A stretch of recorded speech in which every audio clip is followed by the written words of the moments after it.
এই কায়েতপাড়া ব্রিজটা আজকে প্রায় 20-22 বছর যাবত আটকে রয়েছে। বিভিন্ন সরকার এই পর্যন্ত আইছে, কিন্তু এই ব্রিজটা করার জন্য কোনো পদক্ষেপ নেয় নাই।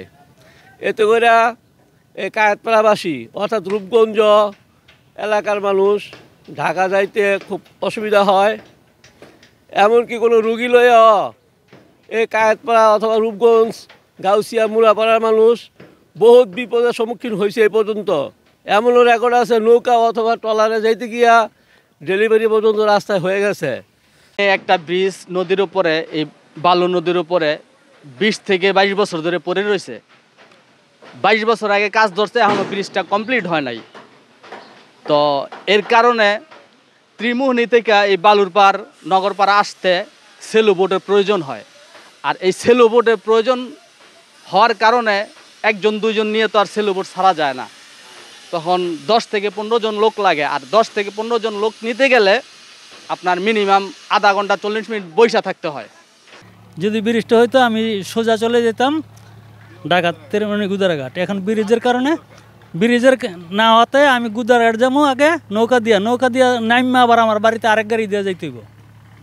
এই ব্রিজটার কারণে ব্রিজটা প্রায় আপনার 20-21 বছর ধরে পড়ে রয়েছে এইভাবে। ব্রিজটা না হওয়াতে আমাকে অনেক সমস্যা। আমরা কারণ এই যে ঢাকা পৌঁছাইতে আমার সর্বোচ্চ 1 ঘন্টা লাগলো, এখন আপনার 3 ঘন্টা 2.5 ঘন্টা লাগে আমার ঢাকা পৌঁছাইতে। এই ব্রিজটার কারণে প্রায় আমাদের প্রতিনিয়তই আধা ঘন্টা 1 ঘন্টা নৌকায় বসে থাকতে হয়।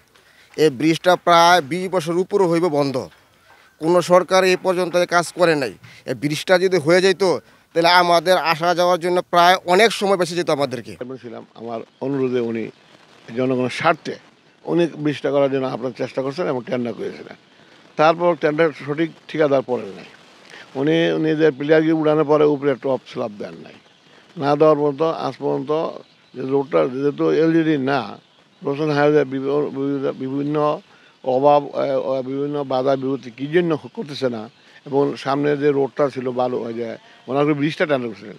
বাকি গেলাম জনগণকে মারি নেওয়া, জনগণের জায়গার উপরে আমি আমার এই ফান্ড থেকে, এই চেয়ারম্যানের ফান্ড থেকে ব্রিজটা মাটি কাজটা করাই দিয়েছিলাম, আমি করেছিলাম।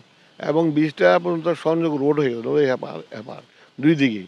শুধু ব্রিজটার জন্য আজগা 19 বা আমার মনে হয় 25 বছর হয়েছে। 25 বছর যাবত ব্রিজটা আমাদের অনেক টাকা খরচ করে রাখছেন সরকার, কিন্তু অল্প কিছু টাকা এলে ব্রিজটা শেষ হয়। এখন কী জন্য হচ্ছে না আমি জানি না।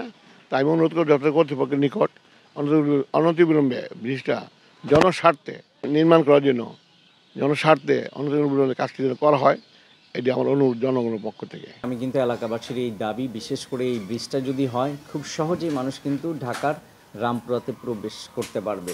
তো এটির জন্য আমি মন্ত্রণালয়কে একটা চিঠি দিয়েছি। এটা কোনো একটা কারণে ব্রিজটির কাজ শুরু হওয়ার পরও কিন্তু বন্ধ রয়েছে। বাট আমি ব্যক্তিগতভাবে মনে করি এই ব্রিজটি হলে বিশেষ করে রূপগঞ্জের অর্থনৈতিক এবং সামাজিক অবস্থার অনেক পরিবর্তন হবে। তো যোগাযোগ করছি, আমরা মন্ত্রণালয়ের কাছে জানতে চাইব কিংবা তাদেরকে অনুরোধ করব যাতে ব্রিজটি পুনরায় আবার নির্মাণের দিকে তারা ব্যবস্থা নেয়।